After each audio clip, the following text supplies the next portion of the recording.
2 Chroniques, chapitre 13. Abija, roi de Juda. Guerre contre Jéroboam, roi d'Israël.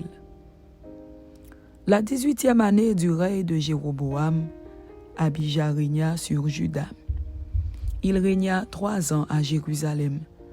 Sa mère s'appelait Mikaja, fille d'Uriel de Gibéa. Il y eut guerre entre Abija et Jéroboam.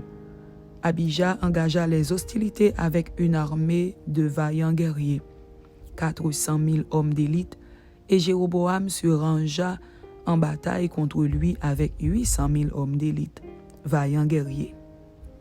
Du haut du mont Tsemaraïm, qui fait partie de la montagne d'Éphraïm, Abija se leva et dit, « Écoutez-moi, Jéroboam, et tout Israël. Ne devez-vous pas savoir que l'Éternel, le Dieu d'Israël, a donné pour toujours à David la royauté sur Israël, à lui et à ses fils, par une alliance inviolable?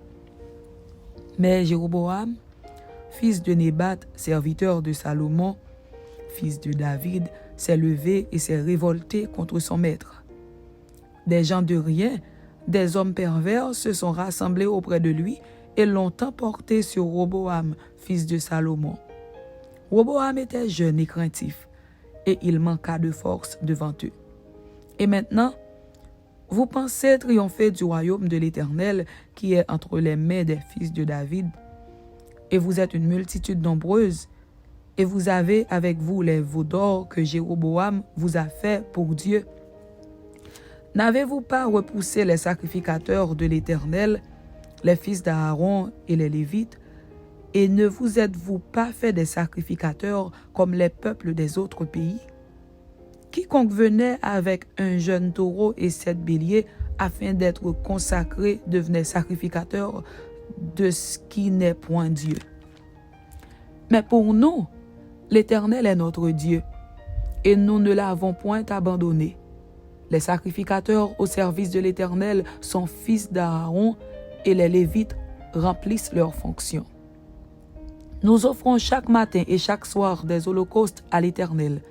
Nous brûlons le parfum odoriférant, nous mettons les pains de proposition sur la table pure, et nous allumons chaque soir le chandelier d'or et ses lampes, car nous observons les commandements de l'Éternel notre Dieu.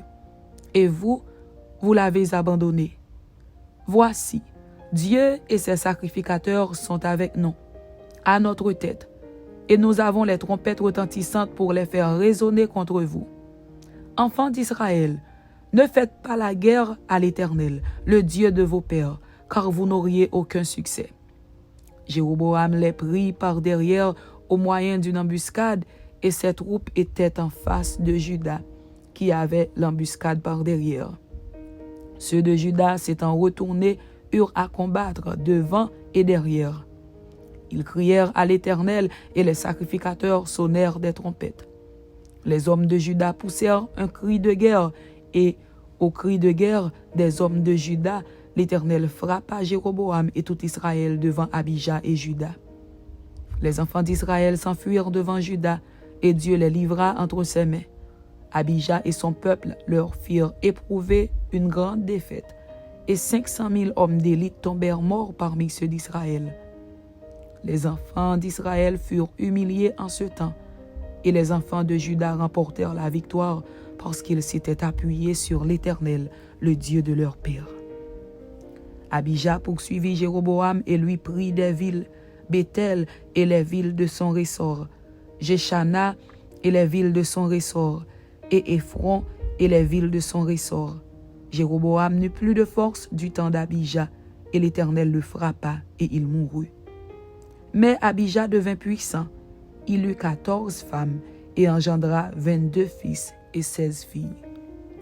Le reste des actions d'Abija, ce qu'il a fait et ce qu'il a dit, cela est écrit dans les mémoires du prophète Iddo. Abija se coucha avec ses pères, et on l'enterra dans la ville de David. Et Asa, son fils, régna à sa place. De son temps, le pays fut en repos pendant 10 ans.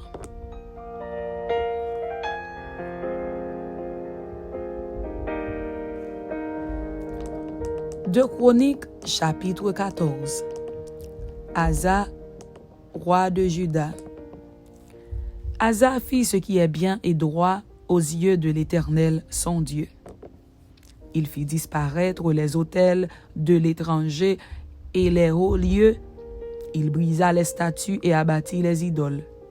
Il ordonna à Juda de rechercher l'Éternel, le Dieu de ses pères, et de pratiquer la loi et les commandements.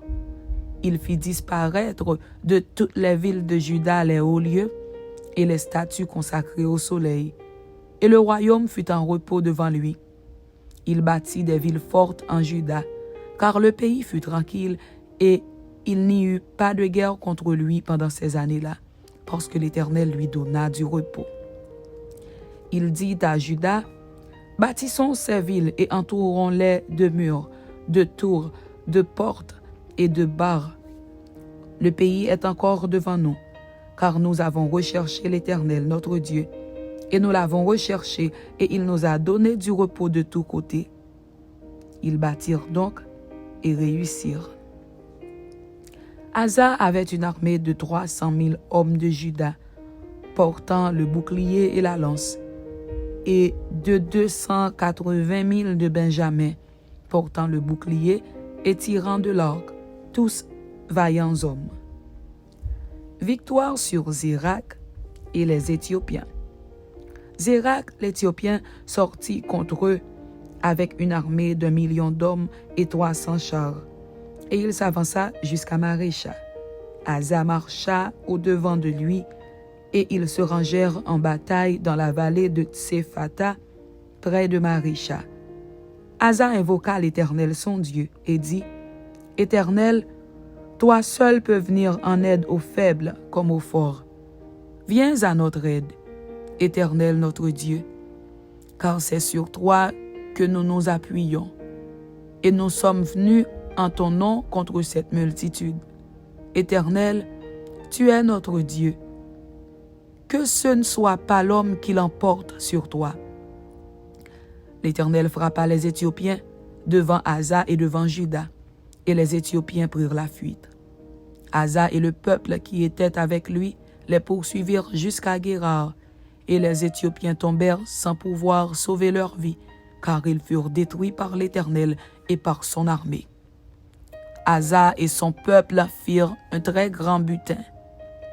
Ils frappèrent toutes les villes des environs de Guérar, car la terreur de l'Éternel s'était emparée d'elles, et ils pillèrent toutes les villes dont les dépouilles furent considérables. Ils frappèrent aussi les tentes des troupeaux, et ils emmenèrent une grande quantité de brebis et de chameaux. Puis ils retournèrent à Jérusalem. Amen. C'était 2 Chroniques, chapitre 13, et 2 Chroniques, chapitre 14. Que Dieu vous bénisse. Amen.